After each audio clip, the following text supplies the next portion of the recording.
Jadi kita punya waktu untuk mempersiapkan industri asuransi. Oke, itu tentang LPS. Jadi Pak, kemarin saya di pansel ditegur. Kamu katanya kalau ngomong sembarangan, gayanya cowboy kesana kesini kalau ngomong ekonomi, beda sama yang lain.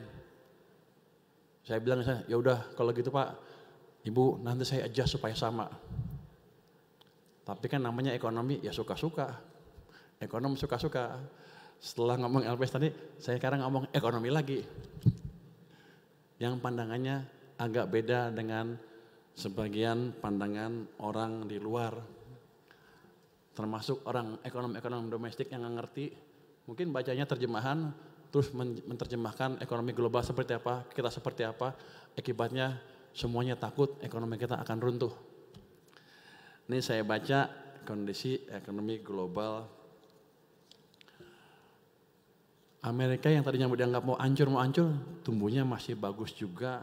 Itu kita lihat di Amerika tuh di triwulan kedua itu tumbuhnya 3%. Itu boleh dibilang di laju pertumbuhan potensial udah optimal itu. Jadi beda dengan digambarin orang, ternyata negara yang dianggap sumber ketidakpastian dunia tumbuhnya masih oke. Walaupun presidennya agak aneh, tapi masih oke pertumbuhannya. Harusnya itu akan bertambah positif juga ke kita. Kalau kita lihat ya,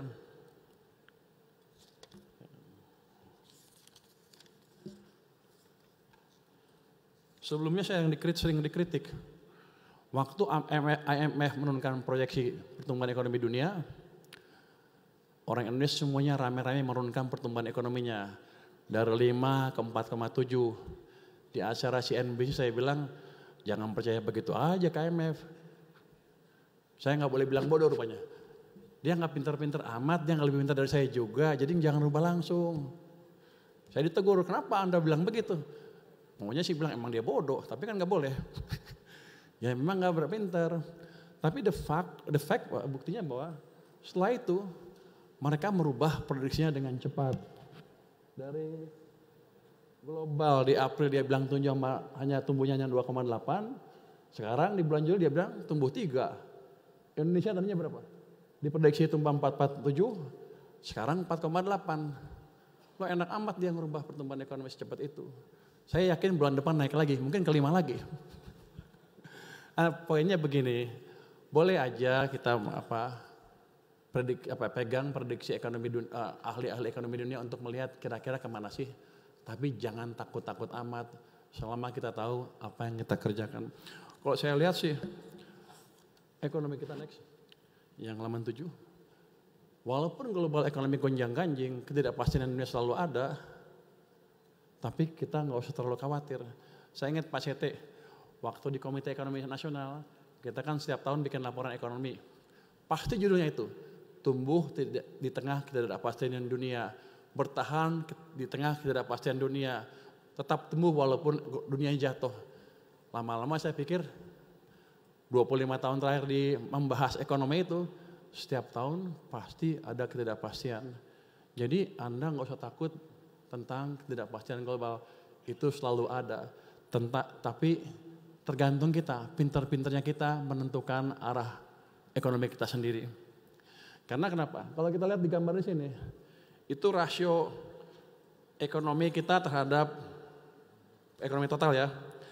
Konsumsinya domestik 62%, rumah tangga 54%, investasi 27%, ekspor cuma 22%. Kalau kita hitung domestic demand, yang domestic demand tuh konsumsi tambah investasi 62 tambah 27 itu udah hampir 90%.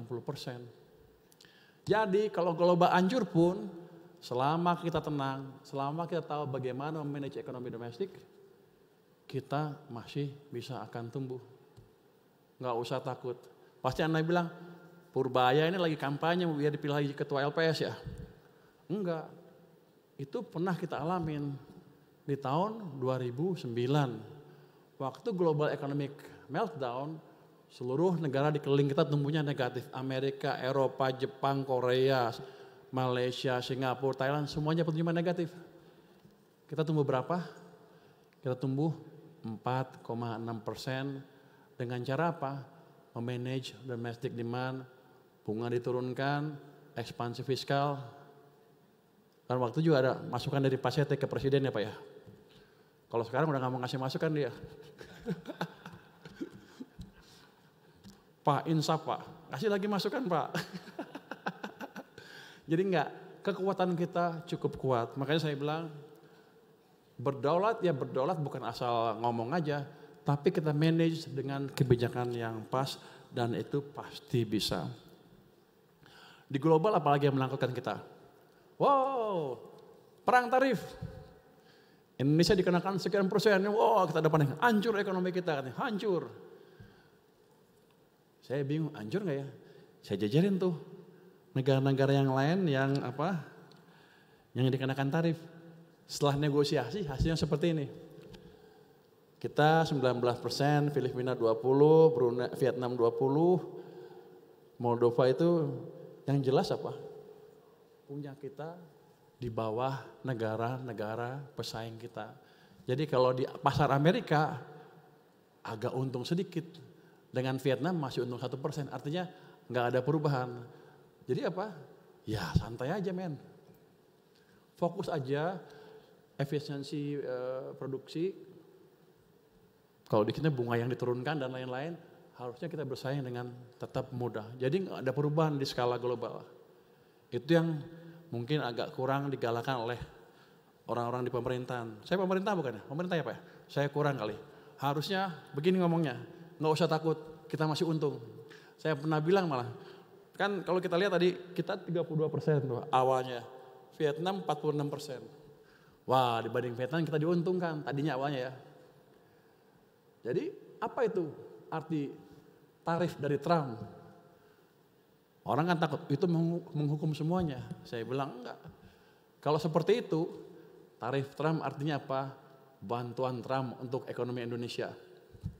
Karena kita diuntungkan 16% lebih. Jadi mandangnya seperti itu. Tapi itu yang betul-betul terjadi. Ini bukan karena saya kampanye, tapi emang seperti itu.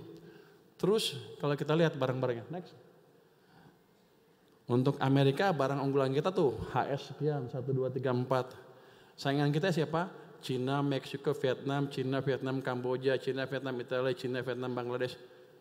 Jadi harus kita perhatikan negara itu dapat tarif berapa ke Amerika. Dan sekarang kita lebih rendah atau jauh lebih rendah dari yang dikenakan Amerika ke negaranya tadi. Jadi perang tarif ini menguntungkan. Terus kalau ada lagi kan, yang terakhir kita dapat 19%, Amerika 0 barangnya masuk ke kita. Berarti kita rugi 19%, orang bilang gitu kan. Saya bilang enggak juga, kenapa? Barangnya beda. Barang-barang yang dari Amerika ekspor ke sini, kita nggak bisa produksi. Jadi yang di sana kita bandingkan negara lain, yang di sini kita bandingkan dengan produksi kita sama nggak dengan Amerika? Kelihatannya beda. Kalau kita lihat tuh, yang kita kan utamanya pakaian rajut, alas kaki, itu produk unggulan kita ya sebelah sini. Amerika sebelah sana, sebelah kanan. Itu beda semua. Kalau saya iseng, apa untungnya buat lu? Waduh, apa ya untungnya ya? Produk Amerika yang paling kelihatan di sini apa? Kalau orang dari Mandiri pasti hobinya udah tinggi kan? Dia pasti suka motor. Harley Davidson.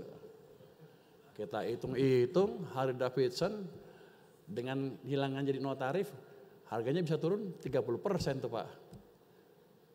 Berarti saya bisa beli Harley. Tapi sial saya nggak boleh beli Harley oleh istri. Jadi untuk saya nggak ngaruh. Tapi dari si persaingan nggak ada masalah, malah kita bisa dapat barang lebih murah.